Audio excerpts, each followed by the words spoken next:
একজন বাবার জন্য শেষ শেষ আবদার, শেষ নসিহত তার সন্তানকে আখিরাতে দিয়ে ফিরানো। একজন বাবার শেষ আবদার সন্তান যেন জাহান্নাম থেকে বেঁচে থাকে। আপনি তো জানেন না, ইব্রাহিম পয়গম্বর শতবার আল্লাহর কাছে কান্নাকাটি করেছে, ইয়া আবাতি ইয়া আবাতি, বারবার বলছে, আল্লাহ আমার আব্বারে জাহান্নাম থেকে বাঁচান, জাহান্নাম থেকে। খলিল উনার হাতকে আল্লাহ ফিরিয়ে দিছে। আপনি তো জানেন না, পয়গম্বর নূহ তার সন্তানের জন্য 960 বছর হাতে ধরে বুঝেছে, আল্লাহ আমার সন্তানটারে জাহান্নাম থেকে বাঁচান। আল্লাহ ওই হাত ফিরিয়ে দিছে।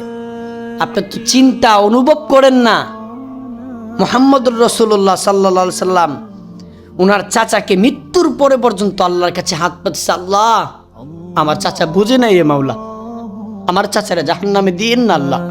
ওই হাত আল্লাহ ফিরিয়ে দিছে। আপনি জানেন উনি কে? আল্লাহর কলজা, আল্লাহর হাবিব, আল্লাহর দুস্ত, উনার হাতকে আল্লাহ ফিরিয়ে দিছে। একজন বাবার জন্য শেষ নসিহত তার সন্তানকে জাহান্নাম থেকে মুক্তি। আপনার সন্তানকে আপনি কতদিন বুঝাইলেন? তার কি একটা আখিরাত নাই?